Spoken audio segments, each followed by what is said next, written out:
로마서 2장 12절부터 16절 말씀까지 함께 봉독합니다. 무릇 율법 없이 범죄한 자는 또한 율법 없이 망하고 무릇 율법이 있고 범죄한 자는 율법으로 말미암아 심판을 받으리라. 하나님 앞에서는 율법을 듣는 자가 의인이 아니요 오직 율법을 행하는 자라야 의롭다 하심을 얻으리니 율법 없는 이방인이 본성으로 율법의 일을 행할 때에는 이 사람은 율법이 없어도 자기가 자기에게 율법이 되나니 이런 이들은 그 양심이 증거가 되어 그 생각들이 서로 혹은 고발하며 혹은 변명하여 그 마음에 새긴 율법의 행위를 나타내느니라. 곧 나의 복음에 이른 바와 같이 하나님이 예수 그리스도로 말미암아 사람들의 은밀한 것을 심판하시는 그날이라. 아멘. 자, 오늘 말씀은 우리 2장 1절부터 계속해서 이어지는 말씀이에요. 11절까지 우리 지난 토요일 날 보았는데 11절 말씀을 한번 다시 보시면 이렇게 나와 있습니다. 이는 하나님께서 외모로 사람을 취하지 아니하심이라. 외모로 취하지 않는다고 하는 말은 겉으로 드러난 어떤 신분의 모습이라는 거예요. 그러니까 이게 뭐 외모라는 게 생김새가 아니고 유대인이냐 아니냐로 보지 않는다는 말이에요. 그러니까 유대인이면 구원받고 유대인 아니면 구원이 안 되고 이런 이야기가 아니다. 하나님이 보시는 기준은 따로 있다. 그러니까 이 사람이 유대인이기 때문에 저절로 구원받고 유대인이 아니기 때문에 저절로 구원이 안 받는 그런 게 아니다. 요게 이제 그 말이에요. 그러면 이 말은 이 1장 1절부터 2장 16절 사이의 말씀에서 아주 중요한 역할을 하는 건데 요 지금 단락은 유대인 그리스도인들을 향하여서 하는 이야기예요. 그러니까 1장 18절부터 32절까지는 이방인 그리스도인들을 향해서 하는 이야기예요. 그러니까 너네들도 핑계할 수 없다. 하나님을 모른다고 하지 마라. 하나님을 알 만한 것이 너희 안에 있다. 그러면서 너희도 다 하나님의 심판과 진노의 대상이다. 왜냐하면 너희가 완전히 부패했기 때문에. 그래서 모든 종류의 악들을 소개했잖아요. 물론 거기 있는 것만 따지는 건 아니죠. 대표적으로 그 당시에 말할 수 있는 그런 대표적인 불의함들, 경건하지 못함들에 대해서 열거를 하면서 이렇게 너희가 부패했기 때문에 하나님 앞에 심판이 없다고 우리는 몰랐으니 하나님을 모르니 심판은 없어요. 이렇게 말할 수 없다. 그 얘기를 한 거고 그 얘기를 들으면 유대인들은 그렇지. 이방인들 너네들 그렇게 경건하지 않게 살고 불의하게 살면 심판 당연한 거야. 우리는 달라. 이제 이렇게 생각하는 유대인들에게 우리는 달라. 유대인이니까 이렇게 생각하는 유대인들에게 너네도 다르지 않아 라는 말을 하는 거예요. 그러니까 2장 1절을 시작할 때 뭐라고 말하냐면 남을 판단하는 사람아 이렇게 시작하죠. 여기 남을 판단한다는 게 뭐냐면 너네들 이방인들 그렇지 너네 봐라. 너네 그 죄 가지고 하나님 앞에 심판받는 게 당연해. 우리는 너희보다 나아. 우리는 유대인이거든. 우리 조상들 때부터 하나님은 약속하셨거든. 나는 너의 하나님이 될 거야. 그러니까 우리는 그런 민족에서 태어나서 그렇게 조상 대대로 그 신앙을 가지고 있으니 하나님이 우리는 절대 버리지 않아. 이런 마음을 가지고 있는 유대인 그리스도인들을 향해서 하는 말인 거예요. 자, 그런데 이제 오늘 말씀을 가만히 보면 여러분들이 자세하게 말씀을 읽으면 이상하다?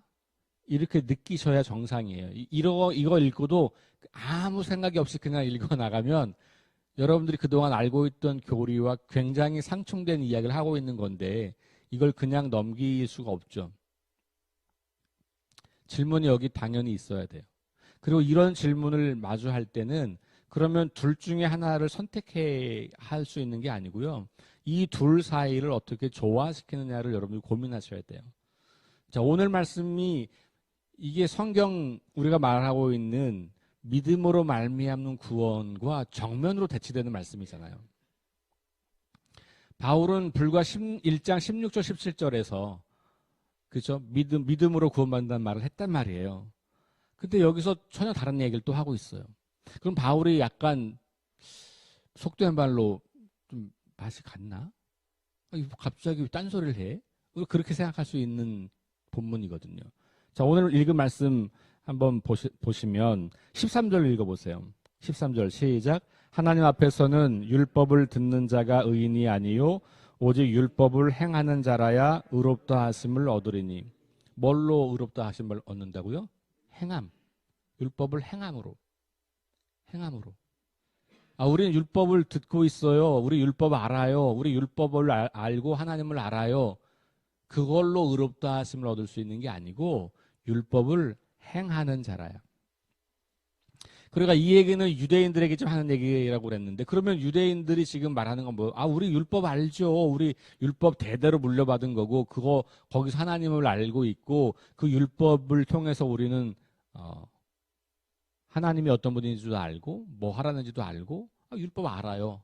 율법 늘 듣고 있어요. 안식일마다 우리는 회당에서 율법을 들어요. 그거 자랑하는 거거든요. 그러니 우리는 절대로 하나님의 구원에서 떨어질 수 없어.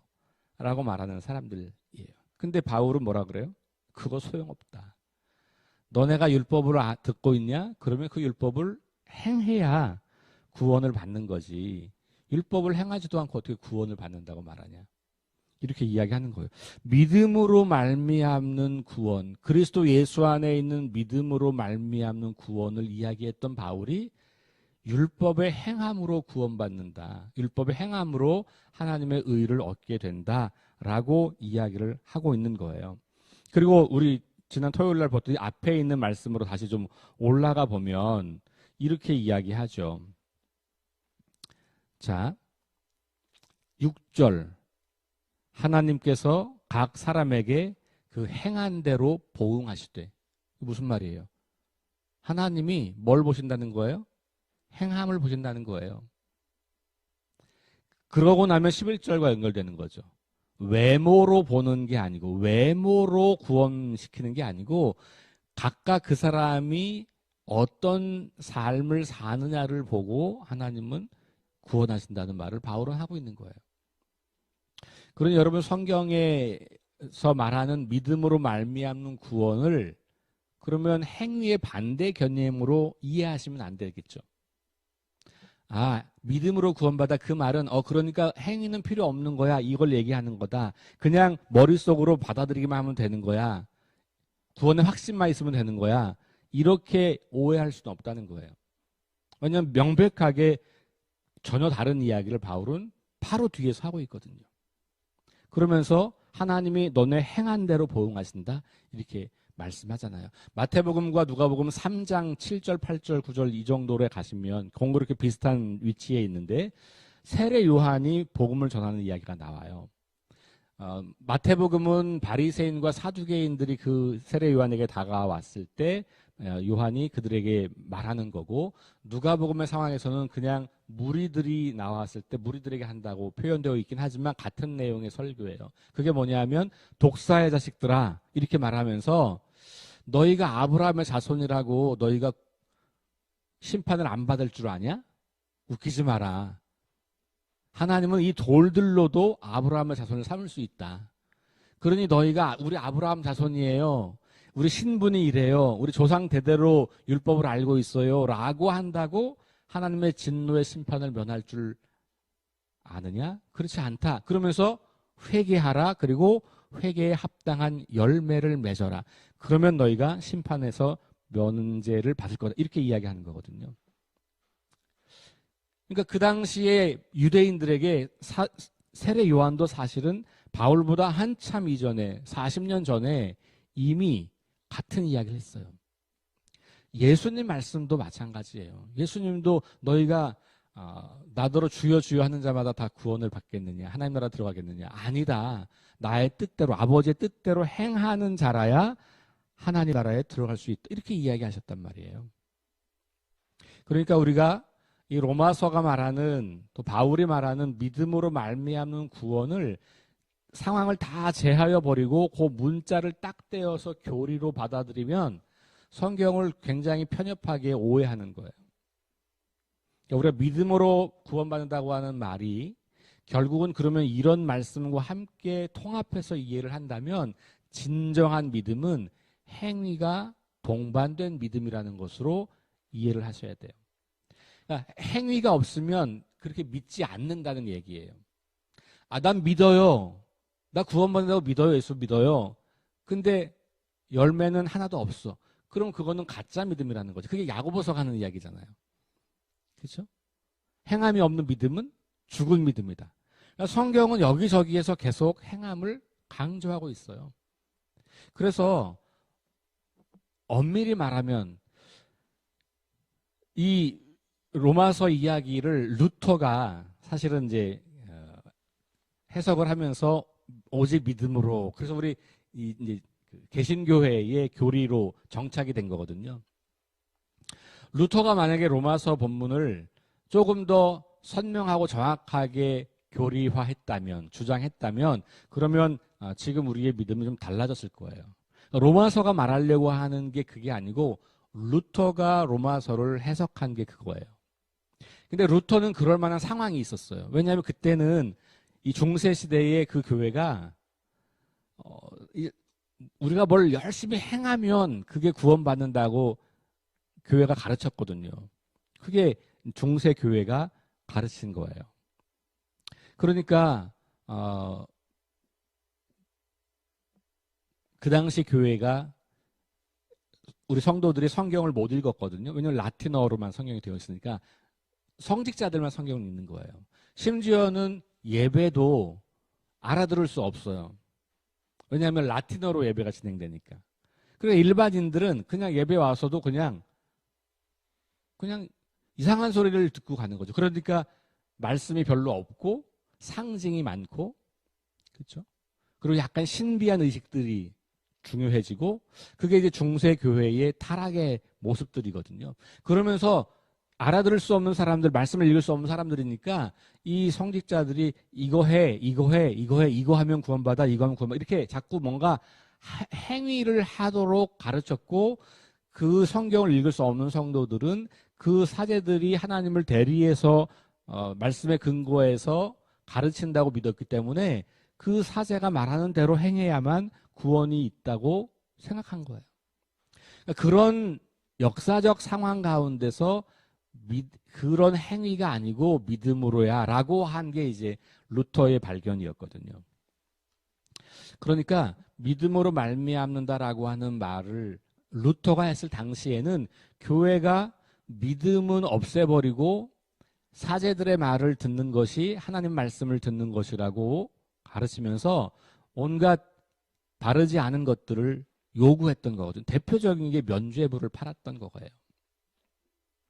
그러면서 그 면죄부를 파는 게 돈을 주고 사람의 영혼을 사는 그런 개념보다도 더 중요한 것은 돈을 이 헌금함에 넣는 행위, 이 행위가 이렇게 연결되는 거죠. 그리고 막 고행하는 그 행위, 이런 행위들을 통해서 하나님의 환심을 살 수 있다라고 그렇게 이해를 하게 된 거죠. 그래서 그런 행위들이 너무 강조가 되다 보니 그 반대 이야기를 하려고 했던 거예요. 그게 뭐냐면 믿음으로 말미암는, 성경을 읽어보니 성경은 그런 행위들을 하면 구원받는다고 가르치고 있지 않는데, 그런데 왜 교회는 그런가? 그러면서 반박문을 내기 시작했고, 그게 이제 종교개혁의 출발점이었다는 거죠. 그러니까 그런 루터의 중세 교회의 역사적 상황을 놓고 보면 믿음으로 말미암는 구원을 아주 강조해만 했던 상황이에요. 그러니까 이렇게 기울어지면, 시소가 기울어지면 어떻게 해요? 이쪽을 수평을 맞추려면 이쪽을 막 강조해서 힘을 줘야 간신히 수평이 맞잖아요. 똑같이 강조하면 어떻게 돼요? 그냥 기울어진 채로 계속 있는 거예요. 그러니까 어쩔 수 없이 이쪽 강조되지 않았던 부분을 강조해야만 균형이 잡히는 거예요. 그러니까 성경은 실은 행위가 매우 중요한 것을 가르치고 있어요. 율법을 듣고 있는 게 중요하지 않고 유대인 된 게 중요하지 않고 유대인 되었다면 너희가 받은 율법을 행해야 구원을 받은 거야. 이렇게 이야기하는 건데 그렇게 이야기하지 않았던 거예요. 그러니까 믿음으로 구원받는 것을 강조해만 했던 그 중세 시대에는 그 바울이 루터가 말했던 믿음으로 말미암는 구원이 이제 사람들에게 완전히 새로운 이야기처럼, 아니 성경에 이제까지 우리 그런 얘기 들어보지도 못했는데 그런 얘기가 있다고? 그러면서 이제 루터가 독일어로 성경을 번역하잖아요. 그러면서 사람들이 자기 언어로 성경을 읽기 시작하면서 아, 이게 성경에 이렇게 말하고 있었네가 이제 강조되기 시작했고, 그게 지난 500년, 600년 가까이 그것이 마치 성경이 말하는 유일한 구원의 방향인 것처럼 우리 개신교인들이 거기에 몰두해 있었던 거죠. 그러니 지금은 우리 교회가 어떠냐? 난 믿기만 하면 돼. 행위가 뭐가 중요해? 믿음으로 구원받는데. 그러니 나는 다른 거 안 해도 되고 그냥 구원의 확신만 있으면 돼. 그래서 구원의 확신이 있어요. 예수님 나를 구원하셨다고 믿어요. 끝! 이렇게 돼버린 거죠. 지난 600년 동안. 그럼 지금은 어떻게 해야 되겠어요? 행위를 강조해야죠. 왜냐하면 그래야 기울어진 추를 바로잡을 수 있는 거예요. 그러니까 오늘날 우리 교회가 욕먹는 이유가 뭐예요?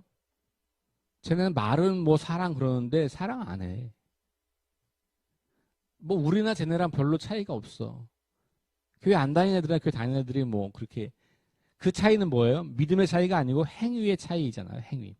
그러니까 오늘날 교회는 중세와는 달리 믿음으로 말미암은 구원만 지나치게 강조했기 때문에 우리 그리스도인들이 삶을 무시했고 비윤리적이고 거짓된 삶을 살면서도 믿음만 있으면 구원받아라고 하는 오해를 하게 된 거예요. 그래서 여러분 지금은 좀 심각해요. 우리는 교회들이 있기 때문에 심각성을 잘 모르잖아요. 어느 정도 심각하냐? 여러분들이 JMS나 신천지를 보듯이 일반인들은 우리를 보는 거예요.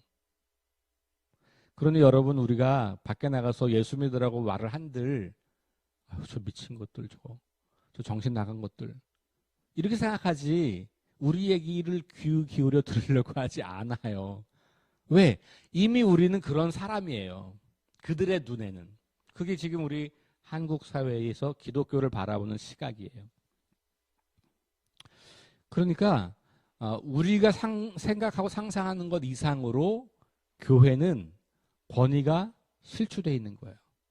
최근에 또 뭐 이상한 그 언론들에서 보면 목회자들의 이상한 모습들이 또 막 나왔잖아요. 이런 일이 끊이지 않아요. 왜 그럴까요? 목회자도 이해가 안 되지만 그걸 믿고 따르는 성도들도 이해가 안 되잖아요.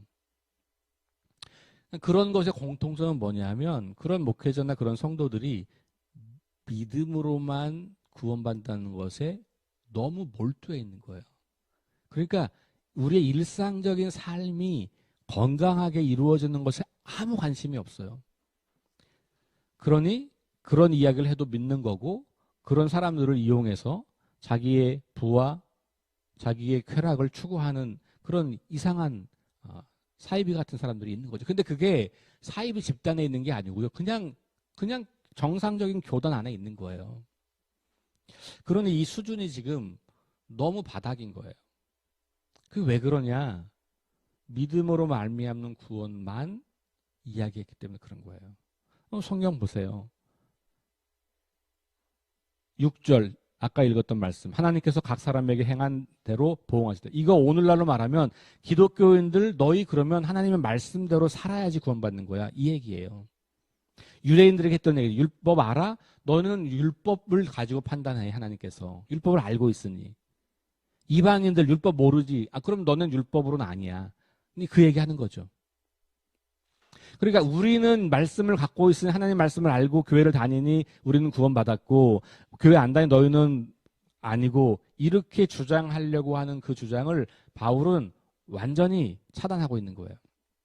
7절 참고 선을 행하여 영광과 존귀와 썩지 아니함을 구하는 자에게는 영생으로 하시고, 뭐예요? 선을 행하여. 여러분, 성경에는 선을 행한다는 말이 무지하게 많이 나와요.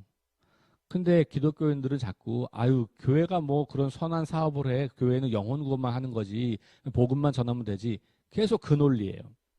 그래서 교회가 선한 사업을 하려고 하면 그건 교회가 하는 일이 아니야. 그거는 그냥 저 사회복지도 다 하는 거니까 그건 놔두고 우리가 해야 되는 가장 중요한 영혼 구원을 해야 돼. 이렇게 하면서 그걸 무시한다고요. 아니, 기독교인들은 그들이 하는 것보다 더 해야 되는 거예요. 더 잘하면서 영혼을 구원하는 거지. 그거 안 하면서 어떻게 영혼을 구원해요? 육신도 사랑하지 못하면서, 사람을 사랑하지 못하면서 어떻게 영혼을 구원하는? 그건 거짓이에요. 위선이죠. 그러니까. 7절, 8절, 오직 당을 지어 진리를 따르지 아니하고 불의를 따르는 자에게는 진노와 분노로 하시리라. 이게 유대인들 말하는 거예요. 유대인, 우리는 구원받아. 우리는. 그러면서 그들은 진리를 따르는 것 같지만 불의를 따르고 있다는 거예요. 9절, 악을 행하는 각 사람의 영에는, 악을 행하는, 선의 반대 이야기예요. 10절, 선을 행하는 각 사람에게는, 그러면서 하나님께서는 외모로 취하지 않는다. 이 말을 하는 거거든요. 그러니까 유대인이든 이방인이든 그들이 각자 가지고 있는 기준대로 행하는 걸 보고 하나님 판단하시는 거지. 이 얘기를 하는 거예요. 자, 그리고 이제 오늘로 넘어온 겁니다. 그래서 율법 없이 범죄한 자는 율법 없이 망하고, 이거 누구예요? 이방인들. 이방인들은 율법이 없잖아요. 그러니까 이들은 율법이 없으니까 율법 없이 범죄하면 율법을 기준으로 삼아서 심판하는 게 아니라는 말이에요. 하나님이 다른 심판 기준이 있을 수 있다는 얘기를 하는 거죠.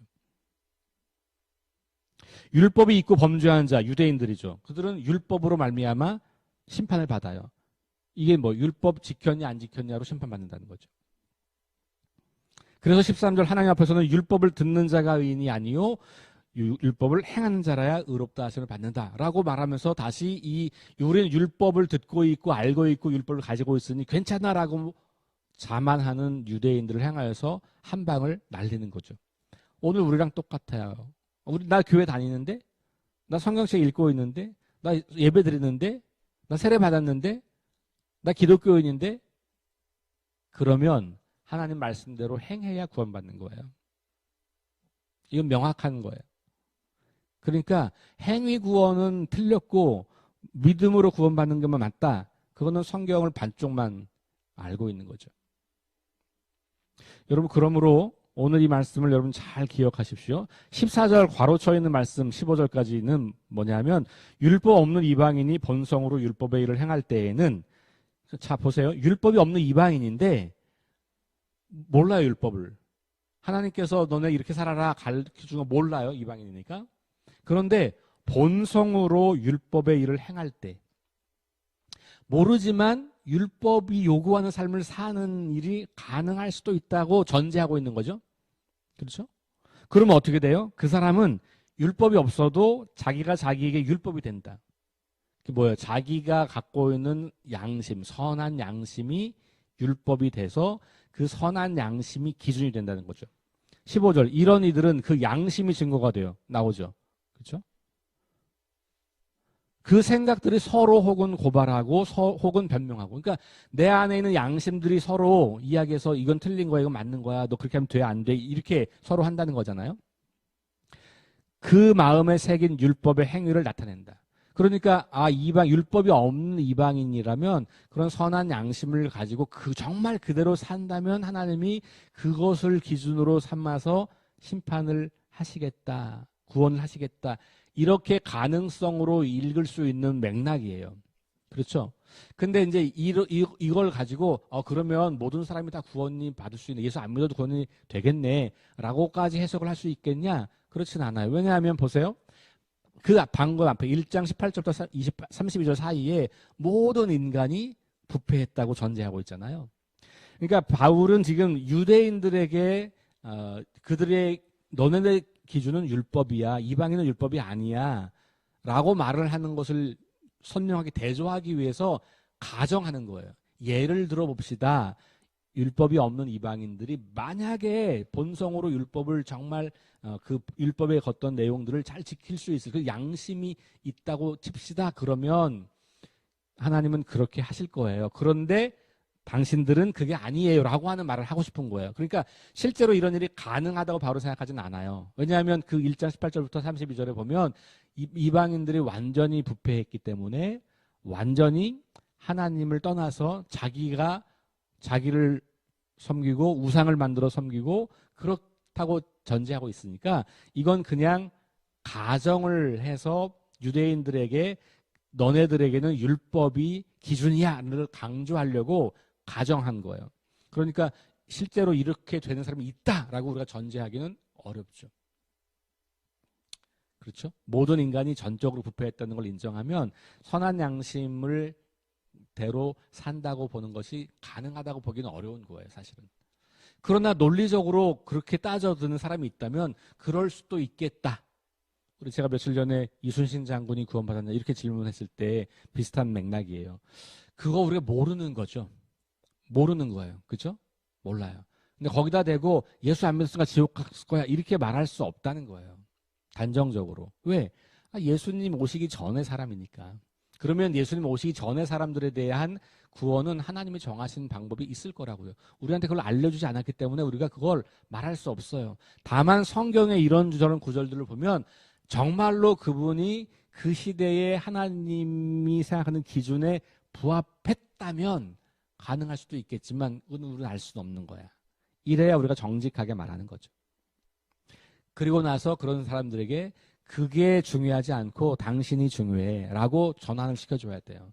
당신은 그러면 구원이 가능하겠어? 라고 물어봐 주는 거죠. 그러면서 당신에게는 구원의 길이 예수님을 믿는 일이고 이런 이야기를 그때 우리가 이제 복음을 전할 수 있죠. 그러니까 이상한 질문을 하는 사람들에게 우리가 교리적으로 답을 주려고 하지 말고 좀 전환을 시키면 돼요. 그리고 우리가 정직하게 반응해야 돼요. 그게 선한 양심을 가지고 말하는 거죠. 그러니까 이런 바울이 14절 15절 이런 말씀처럼 그래 혹시 그렇다면 그럴 수도 있겠지. 근데 그건 우리가 모르겠어. 이렇게 이제 이야기하는 거죠. 다시 16절 곧 나의 복음에 이른 바와 같이 하나님이 예수 그리스도로 말미암아 사람들의 은밀한 것을 심판하시는 그날이라. 그러니까 주님이 심판하는 그날이 되면 유대인들이 그동안 알고 있었던 하나님의 말씀이라고 여겼던 율법을 행했는지를 가지고 심판하실 거고 이방인들은 하나님의 율법이 없었으니 그들의 속에 하나님을 알만한 것을 가지고 그들이 정말 그렇게 했는지를 가지고 심판할 거고 그러나 바울의 전제는 뭐가 있어요? 유대인이든 이방인이든 다 부패하여 하나님의 영광에 이르지 못하는 존재라는 게 너무나 분명한 거고 그러니 예수 그리스도를 통해서 나타난 하나님의 의를 믿는 그 믿음으로 유대인이나 헬라인이나 차별 없이 구원이 가능하다. 이런 이야기를 하는 거예요. 그러니까 이제 여러분 더 이상 행위구원 무슨 뭐 인본주의 이런 말로 성경의 온전한 진리들을 자꾸 반쪽만 가지고 주장하려고 하지 않으셔도 괜찮고요. 믿음과 더불어 행위는 뗄래야 뗄 수 없는 것이에요. 예수 그리스도 믿는 믿음도 똑같습니다. 그러면 예수님이 하신 말씀을 지켜 행하는 것까지가 믿음인 거지.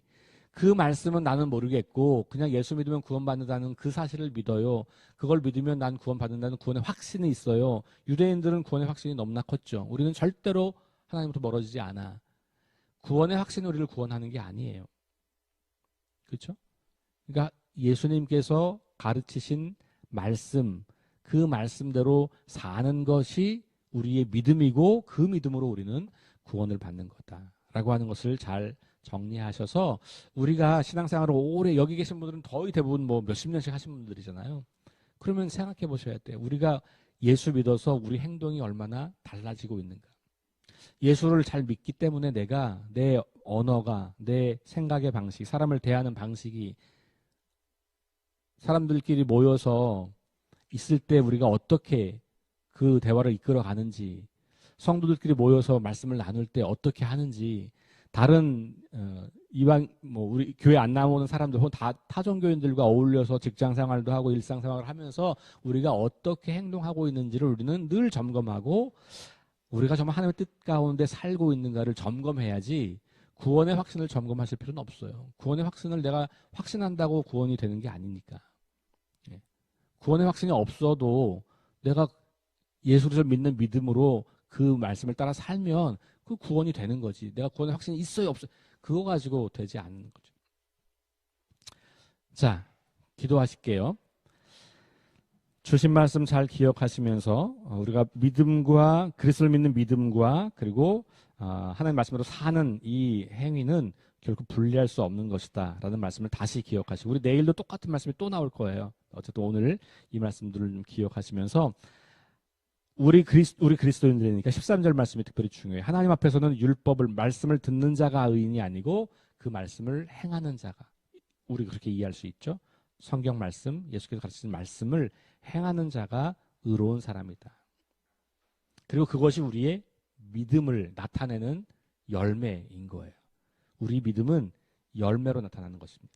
자, 그거 생각하시면서 잠시 우리 기도하고 함께 드리는 기도 드리겠습니다. 제가 잠깐 기도할게요. 하나님 감사합니다. 오늘 말씀을 통해서 믿음으로 말미암는 구원이라고 하는 말이 가져온 함정들을 우리가 살펴보면서 바울이 그렇게 강조했던 선을 행하고 율법을 행하는 것, 각 사람의 행한 대로 보응하시는 그 하나님의 심판이 우리에게 분명히 있다는 것을 알게 하시니 감사합니다. 우리는 오랜 세월 예수를 믿고 믿음으로 말미암는 구원을 강조하며 살아왔습니다. 그런데 우리가 하나님의 말씀, 예수 그리스도의 가르치심, 그 말씀을 행하고 있는지 돌아봅니다. 우리가 기독교인 되었다면 하나님 말씀대로 사는 것을 보시고 우리를 판단하신다는 말씀으로 오늘 말씀이 읽힙니다. 이제부터 우리의 관심은 내가 믿음으로 말미암아 구원받았다라는 구원의 확신, 그것만 붙잡고 있는 것이 아니라 내가 거기에 걸맞게 하나님의 뜻을 행하며 살고 있는가.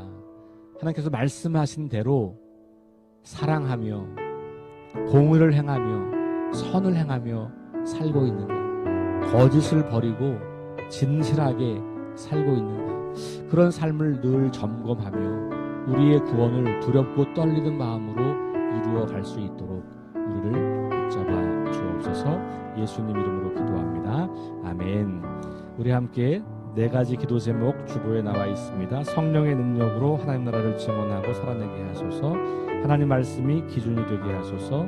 질병과 연약함으로 고통당하는 사람들을 치유해 주소서.